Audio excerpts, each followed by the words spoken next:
can't have a situation where somebody's going to say to me, for you to be my neighbor, you must walk like me, you must talk like me, you must see God the way I see God, stuff like that. It's absolute nonsense. This is what those people are doing there.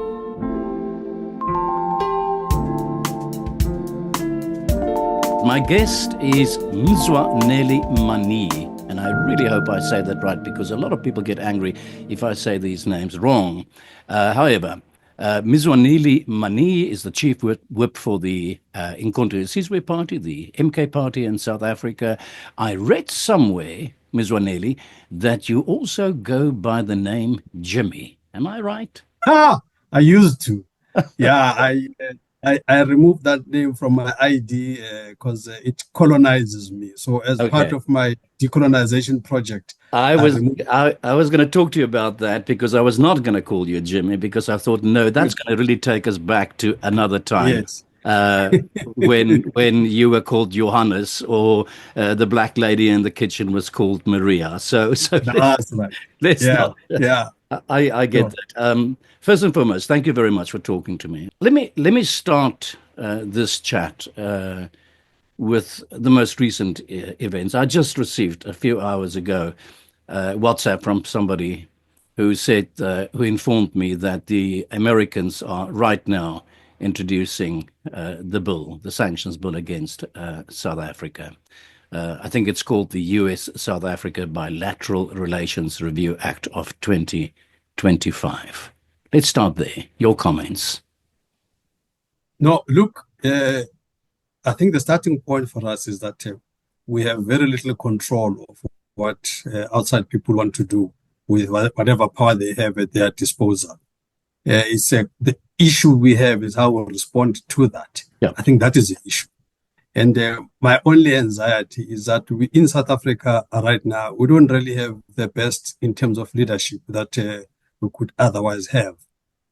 We sit here in the country and we admire leaders from other countries because the kind of leadership that we have here is a yes man kind of leadership. And it's really sad that we have a situation like that. If one looked at South Africa as a country in terms of our resources, in terms of everything, the weather, we've got the best country in the world. All we lack in this country is leadership. So that's really the sad part of it. You see, for me, all the theatrics that Donald Trump is pulling, I just see them as an opportunity for South Africa to stand on its own. Instead of crying and then going. You see, Trump is a very funny guy, that even if you try to be nice and you go and plead with him, he makes a joke about you the very next day that you are here trying to kiss his ass. So that's the kind of guy. So when he does this thing that he's doing, I think the thing to do is to grant him the right to do whatever he wants to do. And he must also then just understand that there will be consequences even for him as a superpower. So for me, when he does these kinds of things, I think it's an opportunity for realignment. Because if we don't do realignment, it means then we get subsumed into the agenda of the West, the agenda of colonization, the agenda of imposing policy options of other people in our country.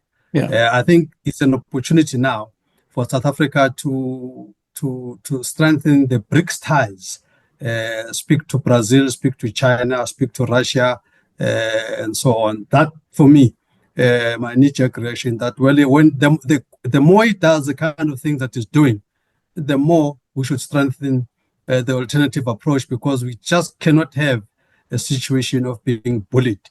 Mr. Ramaphosa keeps saying this, but he allows us to be bullied, despite him making all kinds of platitudes about that. So for us as MK Party, we are very firm in our posture, and our posture is one that says we want South Africa to be truly sovereign. As we sit here and now, as the MK Party, we don't believe South Africa is truly sovereign. We think it's something we need to get to. If you have people that are going to tell us as to say, if you don't do this, if you don't operate like this, if you don't introduce this policy, then I'm going to deal with you. If we are going to submit to those kinds of threats, then we're not sovereign. We need to say people must make decisions for their countries. We must make decisions for our country.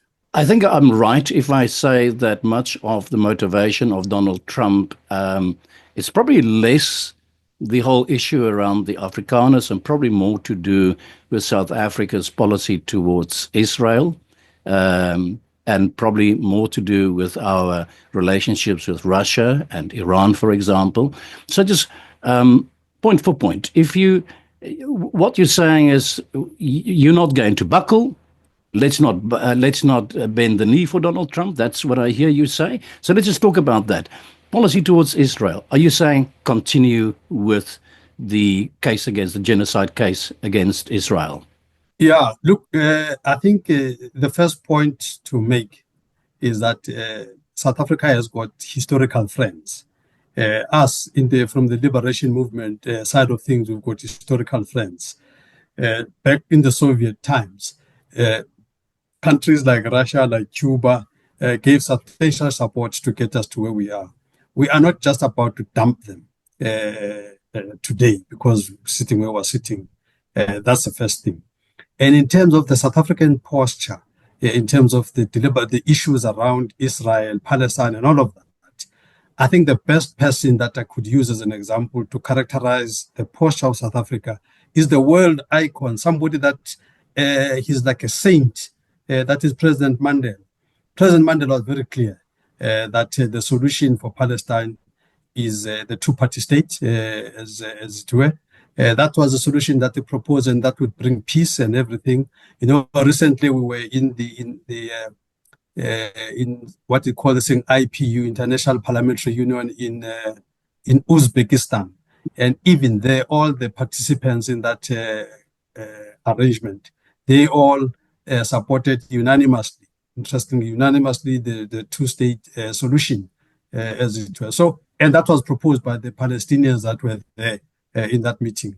So for us, we are a country that seeks peace, and the intervention of South Africa in that part of the world, in the Israel-Palestine space, it's an intervention that seeks to achieve peace. This is really what this is about. South Africa has got a history of, although we cannot say that our freedom, if we can call it that, was achieved bloodlessly. People overestimate things. A lot of people died, but all of that was minimized through talking. So the intervention by South Africa into that space is not an intervention that seeks to shoot people and encourage one to kill another. Is the one that says halt everything, stop everything, peace everything. So yeah, we support the intervention by South Africa to bring peace in that part of the world. There's something called real politics, the reality of politics, the reality of power, and there's something called morality. I want to talk about Hamas for a moment. Am I correct if I say that from a moral standpoint and a historic standpoint, you say we have the right to support Hamas? No, we don't support various fringe groups from any side as a starting point, but we support the people of Palestine. So we must see the picture in its totality. It's almost the same discussion that you have in Ukraine, that people just worry about what is happening now, and they don't take into account the kinds of warning signs that Putin has been saying to NATO that please don't expand this way and all of that. And people just ignore that and they expand. And when he responds to that, and then he gets characterized as this aggressive guy, and yet this thing has got context. So similarly, here, we must not be ambushed into characterized and narrowly boxed into something that is going to demonize us here. All we're interested in right now as South Africans, all of us across the color spectrum, is that there must be peace in that land. We can't have a situation where there is some excuse to kill women and children. There is no level of morality that can justify that. There is no level of understanding religion that should ever justify the killing of innocent women and children. Some of them are even killed in hospitals and all of that. And that is just totally wrong. So for us, we are not saying this killing justifies another killing, this killing. No, we're not. They were just saying stop the killing all around. This is the point that we would support as the MK. Yeah, I want to take you to one of the points of the law that has been introduced right now of the US-South Africa Bilateral Relations Review Act. I think it is something like Chapter 7 or something like that, or Article 7. And it's really biting. It says the ANC-led South African government's history, the ANC's led South African government's history of substantially mismanaging a range of state resources and often being proven incapable of effectively delivering public services, threatening the South African people and the South African economy. That's one of the motivations behind this bill. That's pretty hard. Yeah, look, I think it's also, as much as I'm not a member of the ANC anymore, but it's important to bring context that the ANC indeed is creating a mess that is undeniable. But what must also be understood is the context within which the ANC has created this mess. And the context are all these imperialist policies, because the ANC was trying to do the pleasing game. They subscribed to the IMF kind of dictates. They succumbed to that. Now, those IMF World Bank kind of dictates are the dictates that have led to all kinds of austerity measures in this country. These are the kinds of things that were followed, hook, line, and sinker, and produced very disastrous results of highest unemployment almost on a world scale. We've got the highest of poverties, and yet this country is rich with all kinds of resources. And all of this is policy driven. It's all the policies of these imperialist policies of the IMF. So nobody must stand now and try to be an angel and blame the ANC. Yes, blame the ANC, but understand that the ANC made this mess because it was trying to embrace the IMF policies. That's what it is. And by the way, if, for instance, the ANC government today can succumb to Trump, even worse is going to happen. It then means we continue here to be a place of just tapping resources for the West. Mm-hmm. I mean, you look at this nonsensical thing or approach that South Africa has taken, informed by the West, the issue of how we manage our energy resources. A country like South Africa, I can speak also as a geologist here, a country like South Africa that has got an overwhelming resources in terms of coal. We've got, well, even at the current mining rate, we've got in excess of 200 years of coal reserves in this country. Now to have some kind of an imperialist type climate management approach that's going to say mothball the operations, get into renewable energy, and all of that will give you so many dollars for you to shut down your operations. And then you get the weakling like Ramaphosa and this current ANC, they agree to this thing. And then what that does is that it exports jobs to where these gadgets are made, to where all these windmills are made and all of that. You're exporting jobs there. Those countries in Europe that produce these things then can have the massive employment. Here, we just end up with the finished products and we've closed the mines, and the technical skills that are required to operate these renewables are very different. In the coal sector, it's very manual skills that are involved. They just blast the coal, you just move it from left to right. But here, with the kind of renewable energy technologies that are in place, you need instrument technician things. And given the historical background that you come from, where apartheid made sure that the majority of the Africans in this country are not well equipped technically and otherwise, we're now sitting with people that would be unemployable in terms of the renewable stuff and all of that. Not only that, these renewables are not even sustainable, they're not even dependable. Which kind of an economy it can run depending on how fast the wind is blowing, how hot is the sun. I mean, really, it just sounds so archaic to be running an economy with things that we've got zero control on. So this is a kind of an economy that if you allow the West to dictate to us, that we will have. So for us as the MK Party, we are very clear that as much as we are not against a clean environment and all of that, but we think that different ways of achieving it. One of them, for instance, we would say clean burn technology must be employed in order not to pollute the environment. We are not anti clean environment. We do love the environment. We want a clean environment, but we were saying for that can be achieved without getting rid of our baseload. In fact, if you look at other countries, Europe and so on, they are already going back to baseload in any event. So you can see that this was just a smoke screen to impoverish us some more. So we don't buy this. And if we had a kind of leadership that we think this country deserves, we would not be in this situation. I want to talk to you about just perceptions. When I read here, the ANC led South African government's history of substantially mismanaging a range of state resources and often being proven incapable of effectively delivering public services threatening the South African people and the South African economy. The perception that's created there is that the government has failed the people.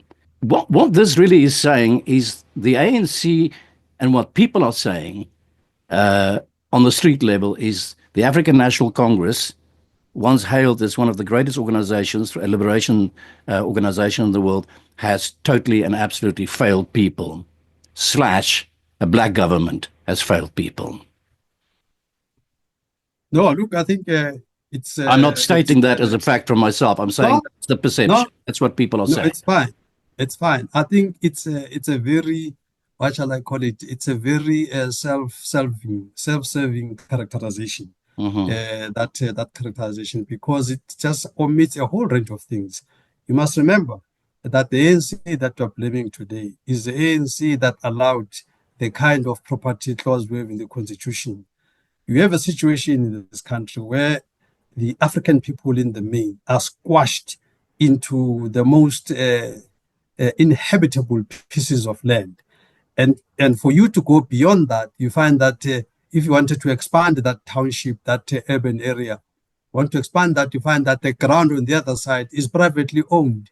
And the owner of that ground, if you want to have a discussion about how to expand into that area to settle people properly, then they come up with all kinds of exorbitant numbers, as it were, as if when they came to this country, they came with ships carrying land and the land which they found here.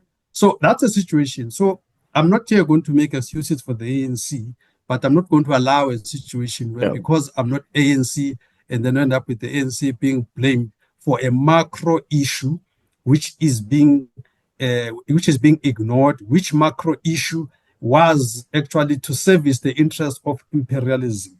The land issue we have in this country is all about the imperialistic, it's all about colonization. We can't have a situation in this country where tracts and tracts of land are owned by people that are sitting comfortably in Europe. MK Party must change that. That's a situation that we have. If we had all the land to ourselves, there would be less problems. I mean, the situation that we have, just to dramatize this thing, picture a bulk service environment of sewage and what have you. Now, if you do not, but then you get a population increasing into a particular metropolitan area, but there is no scope to expand that bulk service. So what then happens is that this thing just gets overloaded and the pipes burst and everything. Then we have sewage on the streets and all of that. And then you have this situation that the people can't govern, when the nub of the issue is the land. So up until we have the land, then we're able to have people living comfortably in the land. Then we have the land for agriculture, for commercial, all of this. There's enough land in South Africa. We've got no shortage of land here. All we have is greed. So most of what has resulted in the ANC lack of service delivery, at the root of it is the land issue, I would argue.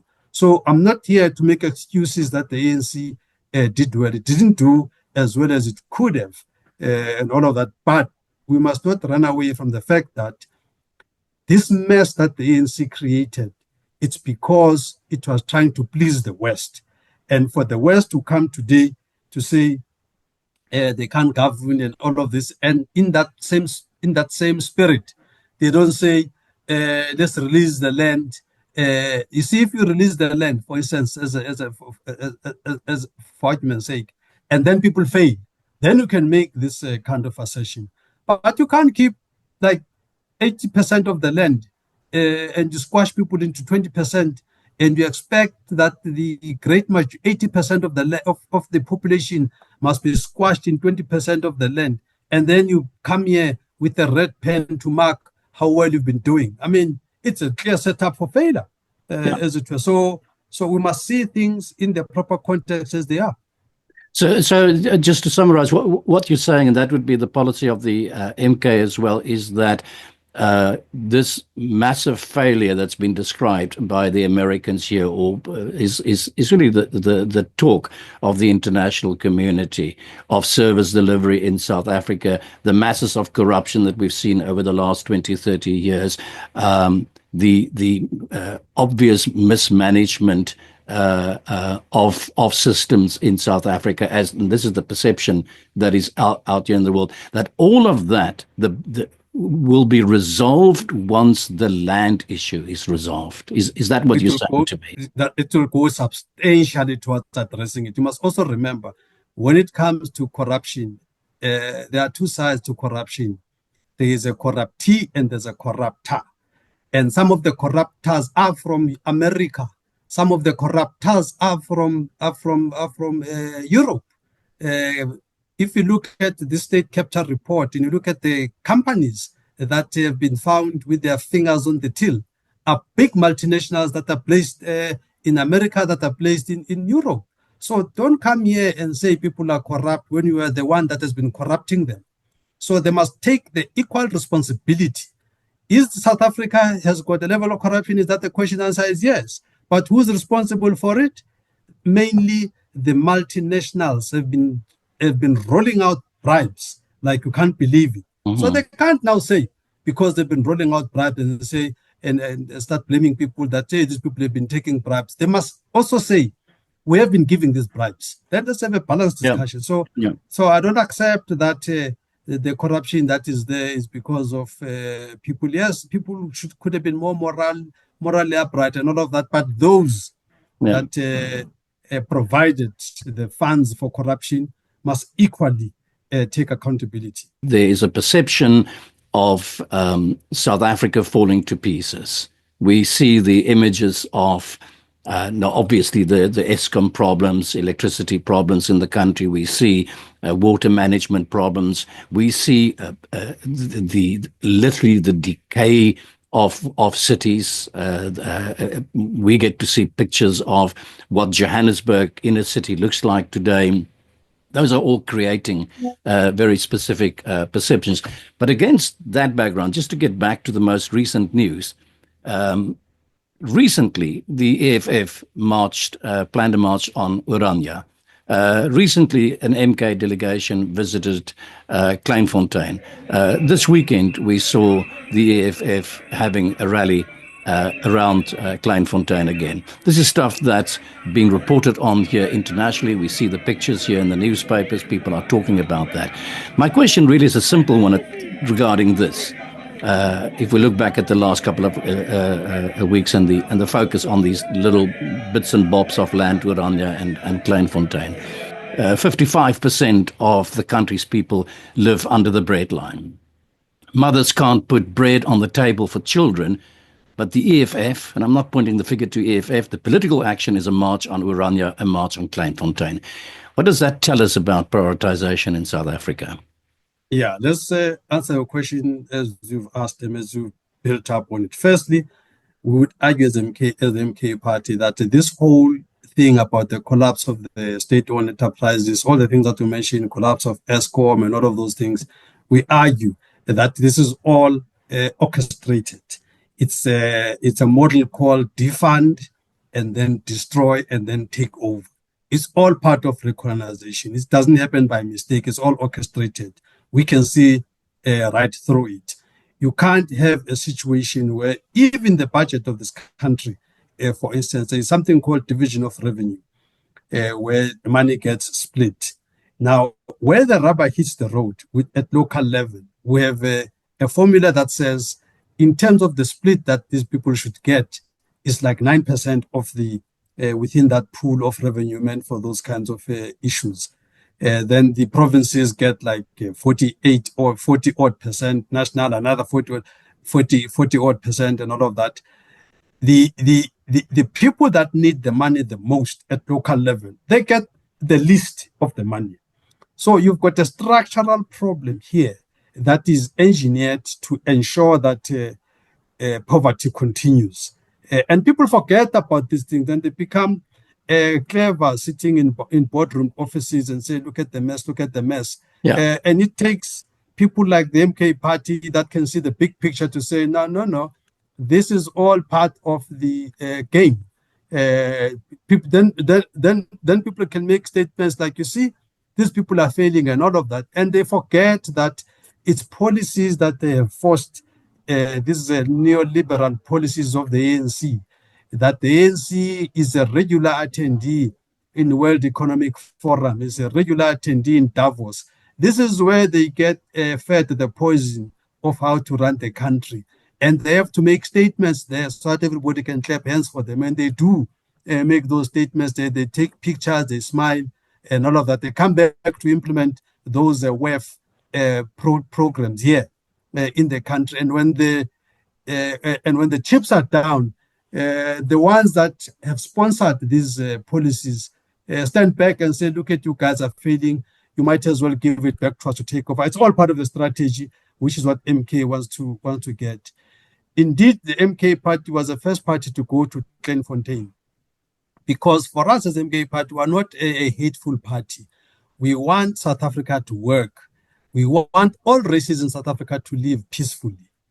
We say that the constitution of this country, with all its flaws, by the way, it's got a few flaws, this constitution, and we can talk to that, but despite its flaws, it is very clear about the issue of human dignity. It is very clear about the issue of freedoms. This is in the constitution. The constitution of this country, whilst it allows cultural expression, it does not allow cultural expression to be exercised in a manner that is racist, in a manner that excludes. Protects all cultures, but protection of one culture does not mean suppressing the other culture, does not mean dehumanizing another culture. I was in Kleinfontein myself. What you have there is an Afrikaner enclave. And these people, is almost like they insult your intelligence. They say to you, no, here we don't use race. So what do you use? Who gets to live here? They say, as long as you can speak Afrikaans, as long as you can accept our religion, as long as you can subscribe to our way of doing things. And I don't want to do this. I'm an African, proud African at that. I have my own African spirituality I believe in. I can't have a situation where somebody's going to say to me, for you to be my neighbor, you must walk like me, you must talk like me, you must see God the way I see God, stuff like that. It's absolute nonsense. This is what those people are doing there. So because right now, for us as the MK party, we are on Operation Reset. That's what we want to do. We want to reset things. We know that this country was stolen from the kings and queens of this country. We want the Operation Reset means the supremacy of the kings in this country must return. The fact that the heritage of the land of this country belongs to all the people of South Africa. We include even the Europeans that are here. We accept them here. We are not discriminating against them. We are not chasing anybody to the sea. But we are saying we can't have a handful of people that are going to own tracts of land all just by themselves, as it were, to the total exclusion, deliberate exclusion of others. That we are not going to have, and all of that. So we did that as the MK party. I did see the EFF also doing something similar. I can't speak for them. I don't know what are their motivations and all of that, but I did see them doing the march. We didn't do a much with an adult engagement, wanted to understand the issues. The reason I can say what I'm saying to you now is because we did not scream at each other. We sat there, we had coffee, we spoke around the table, Yeah. we had an adult A lot of discussion. people observed that. I must say that too. A Yes, lot of people observed that and made that distinction as well yeah. between the way in which the EFF has conducted themselves and the way in which the MK party has conducted its. We are in the government in waiting, so Yeah, we have to show that yeah, maturity, yeah. and we There is, also want to make yeah. we also want to make sure that we don't play into platitudes as MK party. We can deal with the issues substantively, and you can't deal with issues substantively if you are shouting at each other at the gate. Yeah, yeah, and as I just said now, people took note of that. So, and I would also say compliments to the MK for the way in which you've handled that.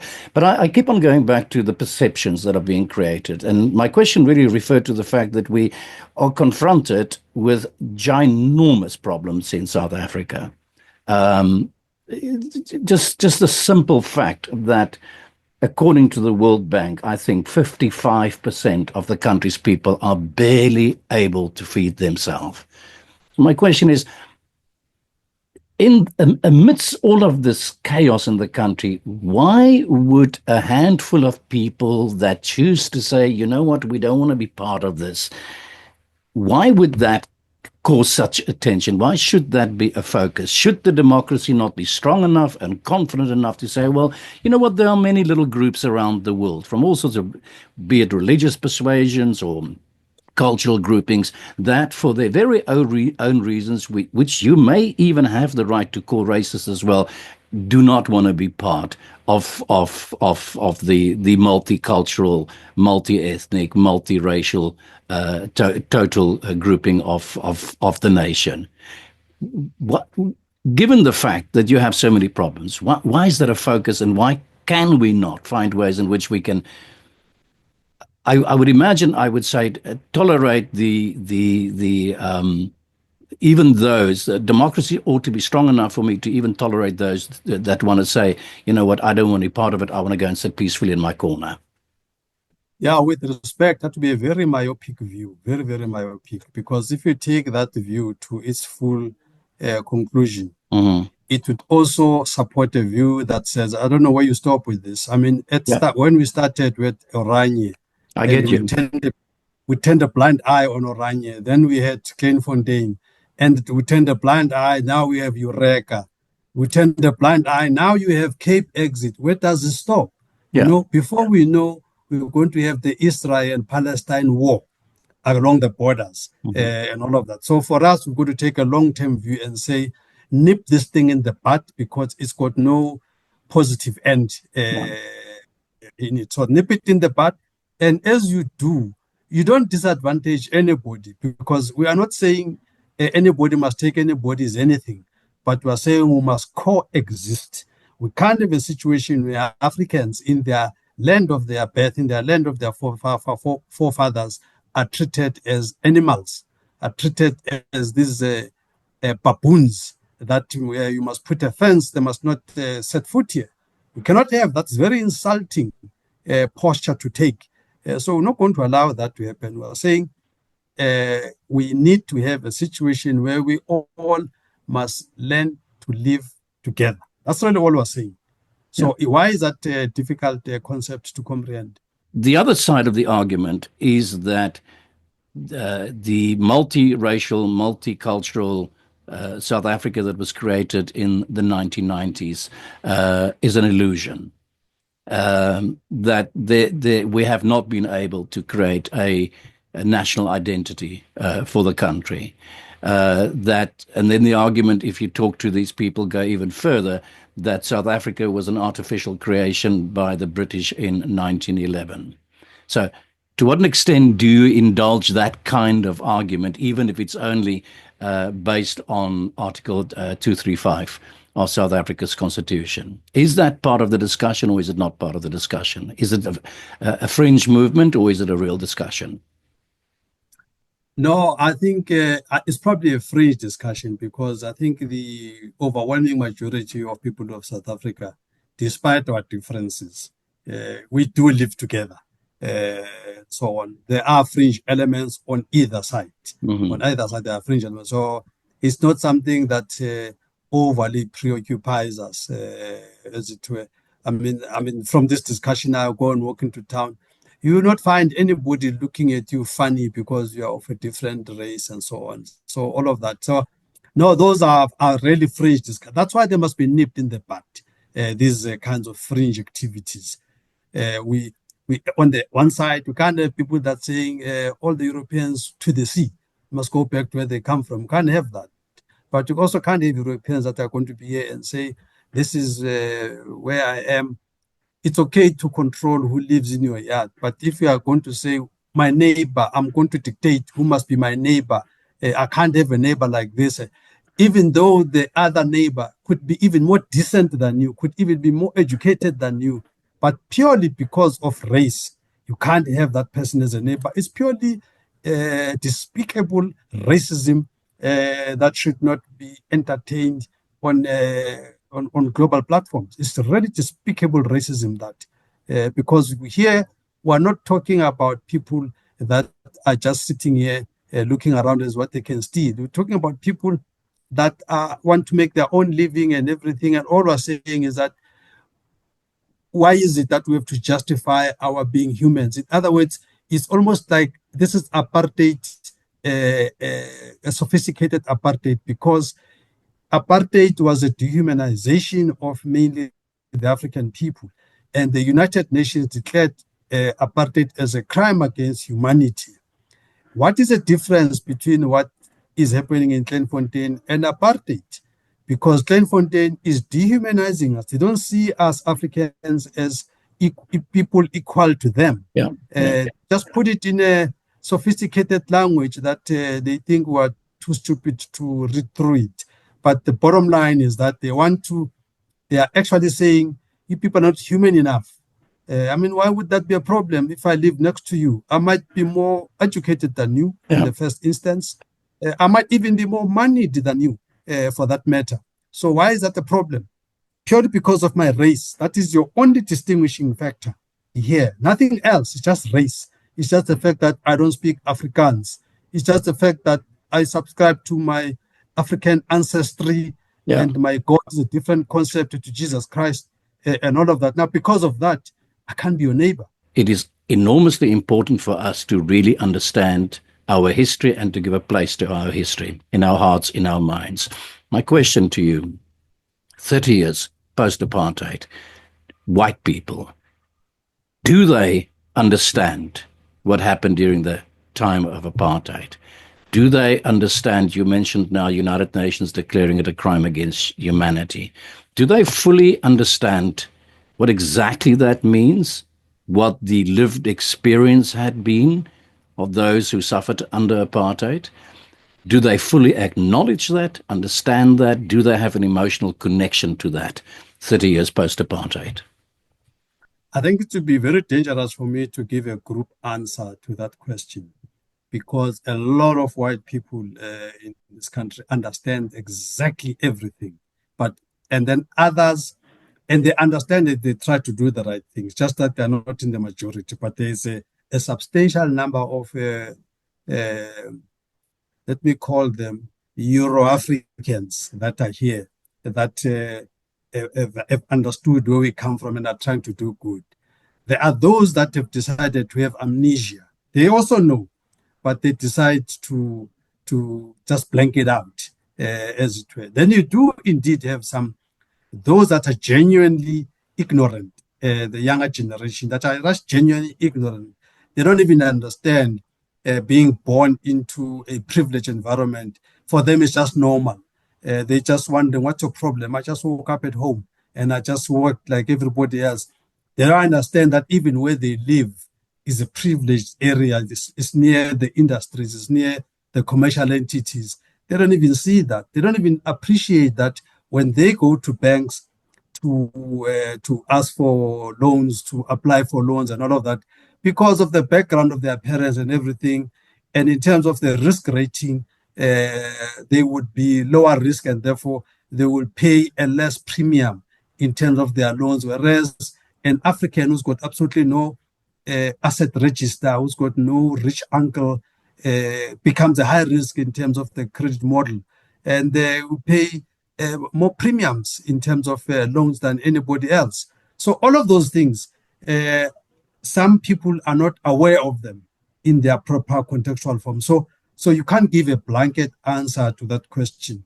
I just don't know the exact proportions of who is where and all of that, but I would guess that the fact that 30 years later, even the Afrikaners that are offered place in the US, they don't want to go. It means that all of that racism thing, people know about it, but they also know that Africans don't mean bad.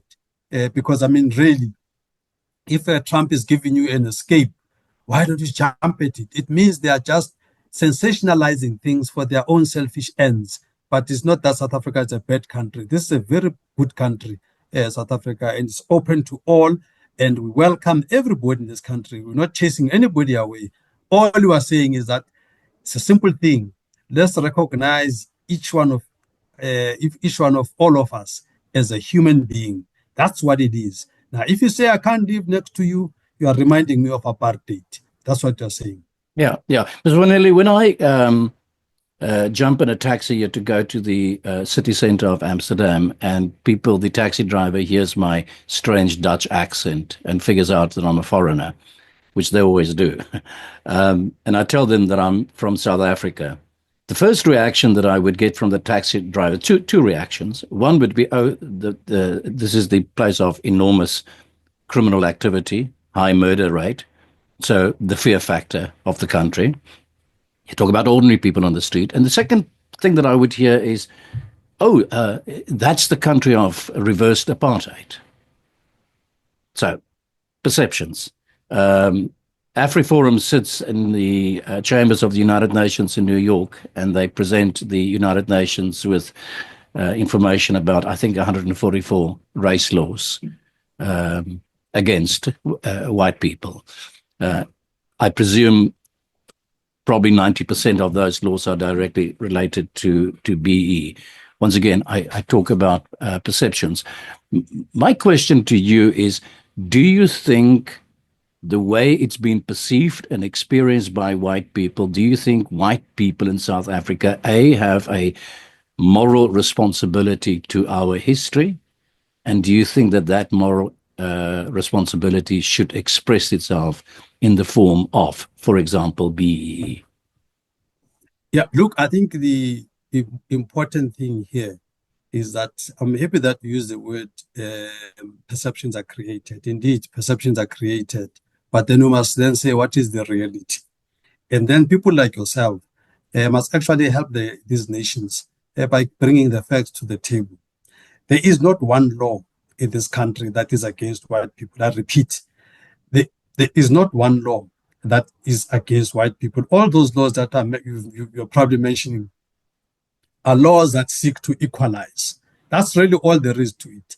Are laws that seek to equalize. So if there's hundreds of them, it means there's been hundreds of ways in which Africans have been oppressed. And we're trying to reverse that, and we make zero apology for that. And we're going to continue on that track of ensuring that we equalize. Let me give you a simple example of employment equity. With employment equity, as an example, the basis there is to say how many, and that's why it's called equity. We want to be equitable. And it's important to draw a distinction between equality and equitability. And I'll get to that right now. Here's the issue. If in South Africa we say we've got a total of 80% Africans in South Africa, we have a total of, give or take, say 5%, make it 10% Europeans that have settled here. And then you've got, let's say, 3% in people of Indian descent. You've got maybe, call it 5%, add up, all of that must add up to 100 somehow. Those kinds of numbers, that's what it is. Now, if you have those kinds of different numbers, then you say, here are the 10 opportunities that are available. And how do we populate these 10 opportunities? If you are going to say, okay, let's just take two from each group to populate this thing. Then what you've done there, you've done equal treatment. You've taken two from each, you've treated everybody equally. But is that right? And I would argue it's wrong. You're not being equitable. You're actually promoting inequality, because then what it means is that the inequality that we have would be maintained. But if you said you've got 10 slots here, and then you say, what is the best way of filling these 10 slots? Then you say, right, let's look at the ratios that are before us. If you say you've got 80% Africans, then 80% of those slots must be African. So are the other slots in line with their economic active population. Now, because a lot of European settlers here are not used to something that is fair, when you put something that is fair, it immediately strikes them as a disadvantage. It's a disadvantage because they come from a point of privilege. They come from a point of everything belongs to them and everybody must get the crumbs. Now, when you've got laws that are trying to equalize things, then they see those laws as against them. They would look like that, but the fact of the matter is that in South Africa, even on employment practice, it is unlawful to create absolute barriers for any one group. So the notion that we've got laws that are against white people, I can tell you categorically it's a lie. And I challenge you even on this platform to page any particular section on any law which targets white people. I mean, you do your viewers a favor, get your producer here to do the homework whilst I'm here and say this section and read it for the viewers and say, this is the part that is against white people. And I'm putting my head on the block. I'm saying you will not find such a law because it's all a lie. And for us to achieve non-racial end, we might have to take a race-conscious approach, but it's a race-conscious approach to achieve a race-blind end. This is what we're doing. If you don't do that, by default, you will promote the current status quo and you will never solve the problem. Yeah. That's our my next question is, are you being successful, though? Because we're talking about 30 years post-apartheid now, but we're also saying, you read that, you do a little bit of research, BEE policies in the focus here, that South Africa has created more black millionaires than the rest of Africa in the last 30 years. Whilst take that point and put that then right next to the fact that, as I alluded to earlier, in the 80s, the poverty rate in South Africa was something like 50%. It is now 55%. So more people in poverty and more millionaires. That's the perception. That is what the picture looks like if you look from the outside. You see the tremendous wealth of some, and you see the ginormous continued suffering of the other. Help me to understand that or to explain that. Yeah, no, it's all about these neoliberal policies that the ANC adopted. This is why ANC must get out of power and allow MK to run this country. It's all those kinds of policies that, I mean, how do you have that kind of a situation with the kind of mineral wealth that we have? Why would the ANC government in 2025? Here's a good example of what creates these kinds of things. 2025, ANC government comes and proposes a 2% regressive VAT situation. Now, anybody with Economics 101 would know that the poor get disproportionately affected by the regressive tax. Now, why would the ANC government do this? And as they make these stupid proposals, there is no collapse of the rand.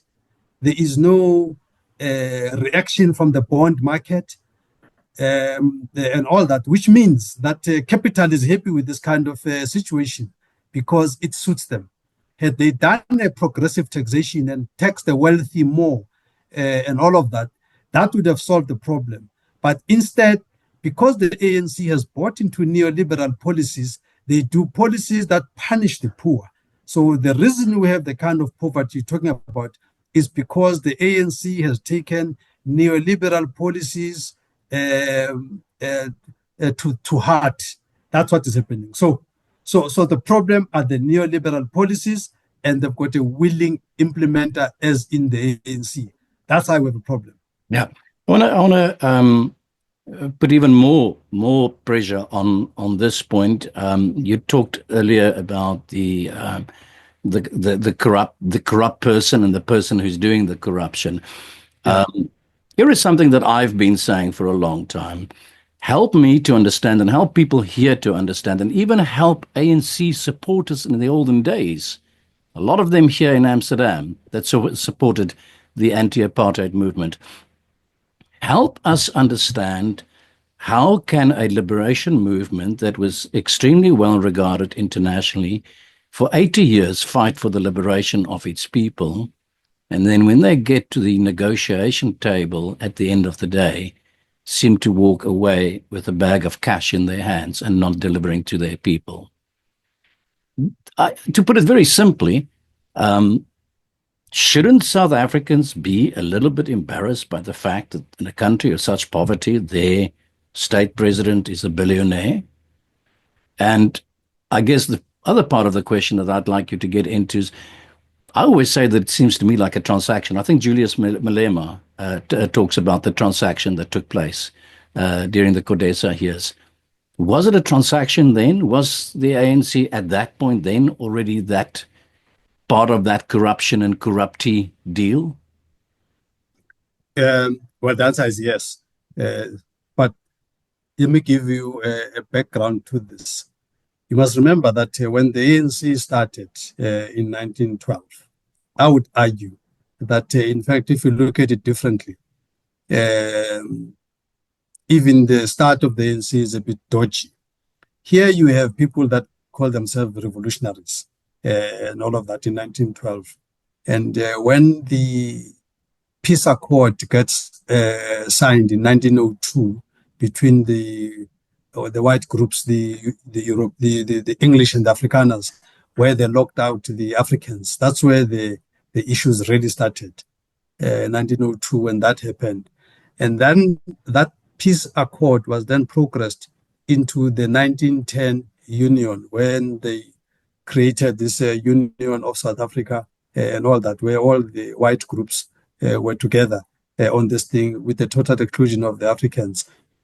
And then you get the Africans starting to say, well, we have to get together to deal with this thing. And the very first thing they do is to take a voyage to the Queen, to go and say, Queen, your people are doing this, your people are doing that. And the Queen just said, that's the door, and all of that. And then they come back to say, well, it looks like the Queen is not listening to us, so let's do plan B. And they make all kinds of submissions to say, you must look at the original submissions of the ANC in those days. Actually quite embarrassing. One of the two I just remember now, part of what the ANC, before ANC was called the ANC, it was called South African Native National Congress. If you were to go to its founding documents and you see what they say there, one of them is that this group of people, these were the elite, your reverends, your teachers, your who is who in the villages at the time. These were your the well-up people, the middle class of the time. All they ever wanted to do are amongst the 5 objectives, the 2 objectives that stuck with me. One was that they wanted to be the ambassadors. They wanted to be the buffer, as it were. They wanted themselves to be included into this union story, and they were going to represent the others, as it were. So as long as you could have included them, there would be no ANC today. But the fact that they were excluded, now you have what we call the ANC today. It's purely because they were excluded there. That's the first thing. One of the things that they also say in that founding document is that they wanted to assist in the inculcation of the crown, almost like the submission to the crown.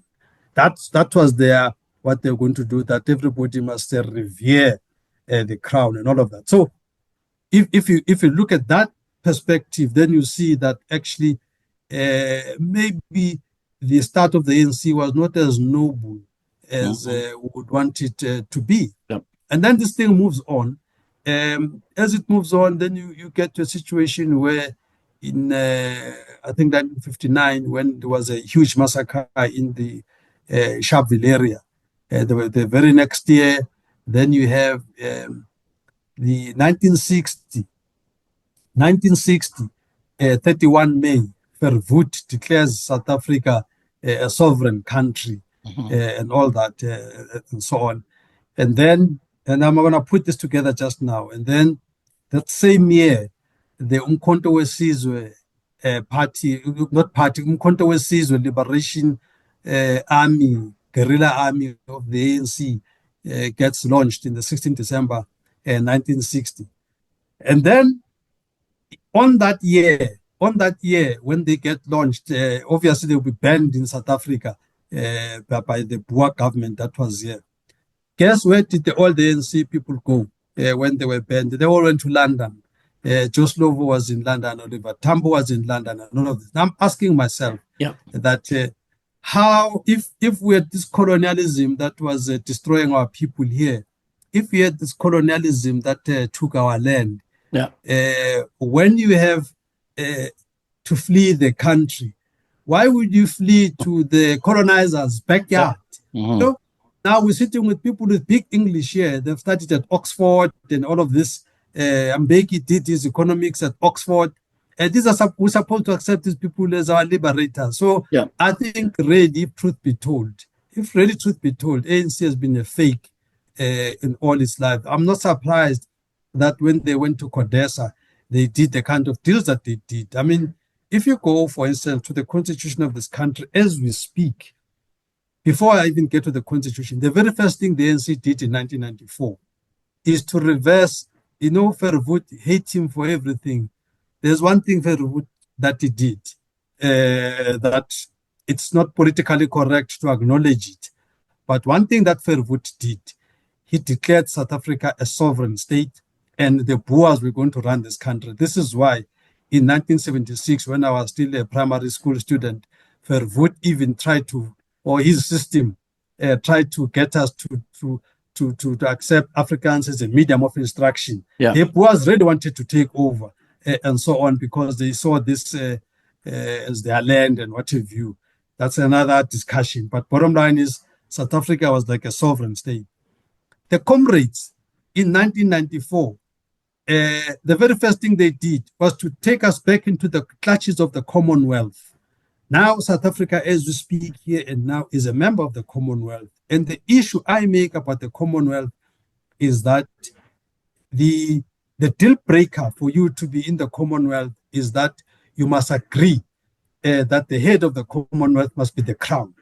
There's no rotation of heads of, it's only the crown.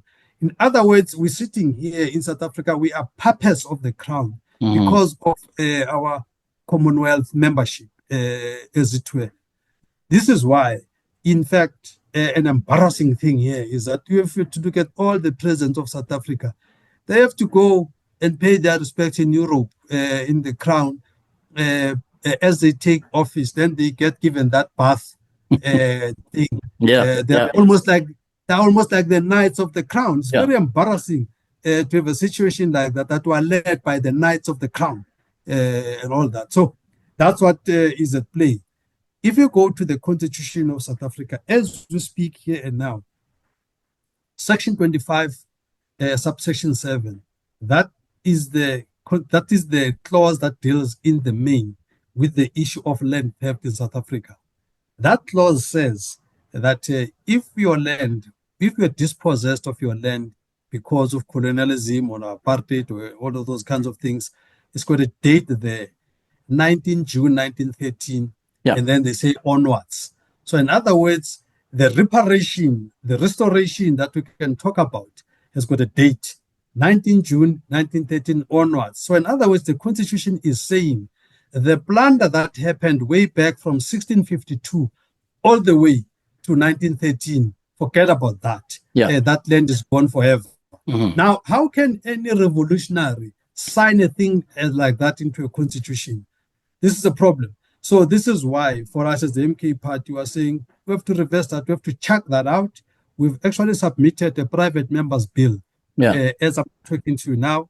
It's going to be up for public discussion in the next coming weeks. In that private members bill, we are actually wanting to redo the entire Section 25 because we are saying the land of South Africa is a heritage for all. The state must be the custodian of this land together with our kings and chiefs and queens. They must just be the administrators of this land, but the rest of the land must belong to the people. We must not have a situation that we have now where you're sitting in London, you are owning tracts and tracts of land in this country. That must stop. That must be reversed. So this is what informs our approach, and this is what informs our revolution. And you also, at the same time, you are also suggesting then pull out of the Commonwealth. Oh yeah, most definitely. Yeah. We are suggesting South Africa must pull out of the Commonwealth because it generalizes us. It takes away our sovereignty. This thing of being in the Commonwealth must pull out of that. Yes. We're running out of time here, but I really want to just get to this quickly. You're really smashing my image of what the African National Congress is supposed to be all about. The idea of this great liberation movement that is really well regarded internationally. What you're really saying to me is, well, kind of in bed with, let's call it just for the sake of it now, with white capital anyway. Be it the crown, be it in other expressions of white dominant capital. That's really what you're saying to me. Show me the only thing that the African National Congress tried to do was to fight the Afrikaner. They never fought the English, nowhere. In fact, even with the English Afrikaner Boer War, the English Boer War, the ANC people can give you names. They were fighting side by side with the British soldiers against the Boers. So they've always been a puppet of the crown. I want to take this. I want to just rush this very quickly with you because we're out of time. So what you're saying to me is during Kudesa, it was a comfortable deal that was made because they were already talking in any case to the powerful money groups in South Africa. In this instance, the Crown or whatever the case might be. So I'd like you to confirm or not confirm that, as Julius Malema said, I think here at the Oxford University, that getting rid of apartheid was really just truly a transaction between the white elite, capital elite in South Africa and the African National Congress already in 1992 and 1994 during the Kudesa period. Anybody in South Africa that talks about getting rid of apartheid has not understood politics. There's no such a thing as getting rid of apartheid. We have apartheid, it just changed its form. We've got a very sophisticated one. That's why we have the Kleinfonteins of this world. This is why, as we speak here and now, Afrikaans is probably more official than my own official language in the pecking order. Even in courts, even in any way, you will find it. It's when you see a judgment written in this Xhosa, you celebrate. Wow, who wrote this? You know. I've never seen a judgment written in Xitsonga or any other language, but issues around Afrikaans, even in universities, as a medium of instruction, and everywhere else is there, and all that. So, and the issues that we're fighting today, even with that improperly read Section 235, are still all about issues of preserving apartheid. But the difference now is that we've got a sophisticated form of doing that. That's what we have. But apartheid did not die. It's a lie. It did not die. We have apartheid. Apartheid in South Africa is alive and well. It just changed its form. It's just a much more educated apartheid. It's just more sophisticated apartheid, but apartheid is still there. You still have blacks, you still have Africans that are today don't have ablution facilities. Still have that as we speak today. That's only restricted to Africans. So why is this dead? Africans are still the only people in South Africa as we speak today in 2025, where we live in a, call it 3x3, and there's about 10 of them. You just don't know how they sleep there. It's the only Africans that have. Let me ask you this very quickly. Is that what Jacob Zuma talks about when he says, I created uMkhonto weSizwe, and correct me if I'm wrong, because I want to save the ANC. Exactly. That's what he wants to say. He wants to save South Africa and all of that. And these ANC people who want to save them as well. They are our brothers. They are just misguided. And President Zuma is saying the reason we had uMkhonto weSizwe in 1960 was because of the poor leadership of the ANC at the time. So uMkhonto weSizwe was hurtful. uMkhonto weSizwe at the time decided that enough is enough. We must go into the guerrilla warfare to try and reclaim. This is what the MK of 1960 did. The MK of 2023 wants to do exactly that because we've come to a conclusion that the ANC is misguided, the ANC is misleading the country.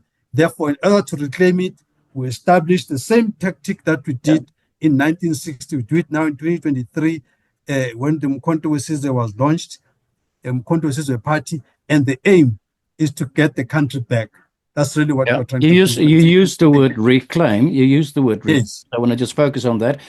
Are we talking about reclaiming the values of the African National Congress, which you pretty much demolished now in the previous piece? But are you talking about what the perception would be of the values of the African National Congress? Is that what what you want to reclaim? Basically that, but not only that, we want to reclaim the land. That's the important thing that I must not paper over it. We want our land back. We say our land was stolen. We say our land was robbed. There was a lot of people were taking advantage of at the time. You take a piece of land, you give somebody a mirror, and all of that nonsense that happened. We're saying enough is enough. We are not that generation that's going to accept that. We're the generation here that says we must do things right. But as we do, I must emphasize, we are not reversing the clock to such an extent of saying we're chasing anybody away. We are saying everybody must enjoy the fruits of this country equitably, equally, and all of that. There must be nobody that feels like they are the stepchild in South Africa, particularly the indigenous people. We can't have indigenous people of this land feeling like they're stepchildren in the land of their forefathers. We know no other land as Africans here. We just originate from here, and this is all we know. Now, we can't have a situation where in the land that is the only thing we know, that we are now told that you can't come in here. This is for the Kleinfontein Afrikaners only. This is for the Orange Afrikaners only. In the land of our forefathers, it's not going to happen. We want to reverse that. Yeah. 2029 is really actually already around the corner. Time moves very fast. I heard at a podcast that you had the other day that you mentioned to somebody that you think that the ANC will drop down to 15% of the vote, if I heard correctly. Call yourself a government in waiting. Sketch me your ideals, and if you could include in that, what would be, let's say, the first, the second, the third most important policy position that you will take as if you become a government as uMkhonto weSizwe in 2029, should it get so? When we become government, not if, when we become government. I've had this before. I've had this before with the representative of the African National Congress many years. That 15 was that 15 was very generous, by the way. It could even be 10. It was very generous. I mean, if I look at what the ANC is doing now, they are just helping to liquidate themselves. As to how can you be in bed with the DA and think you can score votes and all that? So you must look at what the MK party is doing right now with the by-elections. Just about every by-election we are scooping left, right, and center, just because the country has seen that this is the party that we want. So to your question, what is the things that we're going to do? The first thing that we're going to do in the country, with the stroke of a pen, we want to expropriate land without compensation. We argue that no one came here carrying any bag of land, so therefore. Okay, no, my apologies for that break there. Sure. Give me just you believe thoroughly that you will take government in 2029. I heard somewhere that you said, correct me if I'm wrong, that you even have something like sleepers in a variety of... Yeah. different parties. Elaborate Yes. on that if you can. Yes. And then, most importantly, what would be the 2 or 3 immediate steps or policy positions that you will table should you take power in 2029? When we take power in 2029, yes. It's not a should or if, it's when. Yeah. No, indeed, we do have, you call them sleepers, and we even created a constitutional provision to accommodate these people, because we know that right now we have to be realistic. People have got to eat and so on, so they've got to live and all of that. So those that are in other parties, but we know there are people. They are still in those parties because those parties are still paying for their water and lights. So even beyond those people, if you were to look on the ground, the general acceptance of the MK party, I see this thing is saying my connection is unstable. I hope we don't get back to the same problem. Yeah. The general acceptance of MK party is really overwhelming everywhere we go. I mean, the other day, we also won an award from the DA, for that matter, in eThekwini, which just shows that we are now beginning to cross boundaries. As we've got wards in, I mean, people say MK party is a Zulu, what, but the facts are very different. In Western Cape, we won a award in the Western Cape. I don't know if there are the Zulus in the Western Cape. There aren't. So on. We won an award in the Western Cape. We won an award in the Northwest, the Samoili Tswana area.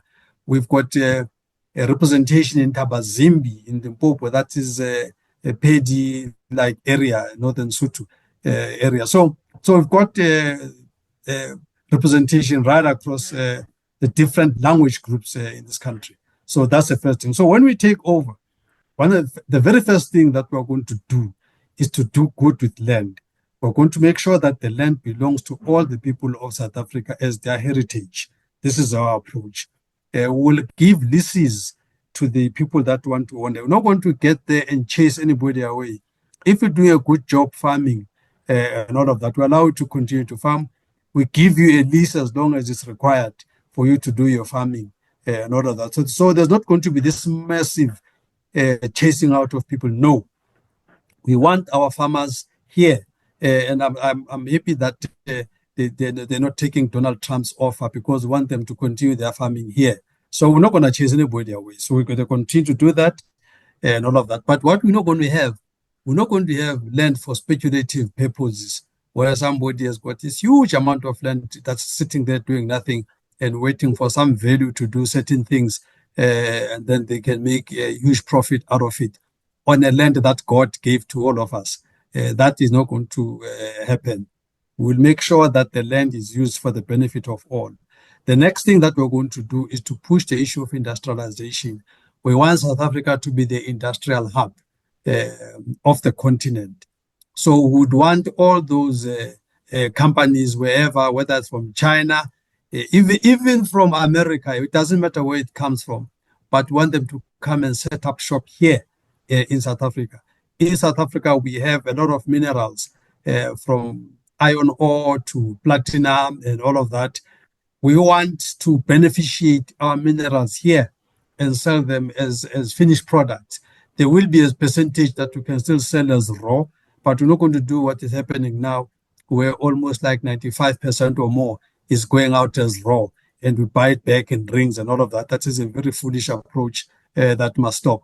So we're going to industrialize, and we're going to ensure that we create a lot of jobs for our people in this country. So what are the things that we're going to do when we take over? The rest, once we've done that, the rest will take care of itself. And then it means also then the issues of poverty will be dealt with, because people will be in real jobs as it is. So that's really what we want to do. I want to say thank you very much. We're really out of time. I am going to ask one last little question. It's not a sinister question. It's really a well-meant question. What is the health like of Mr. Jacob Zuma? It's never been better. It's never been better. He can jump. I mean, the evidence is there. He's on television all the time. And this weekend he was in Gabon and all of that. We can see the man, God is on his side. the man is healthy. So those that think President Zuma is going to die today, tomorrow, next year, I'm giving him no less than 50 years to be alive. We are very happy. We are very blessed to have President Zuma, and we need him more than you can realize. He's a very good man. He's a very good man. Those that hate him, I advise them to go and have tea with him, and I guarantee them they'll come back changed people. He's a very noble, well-meaning man.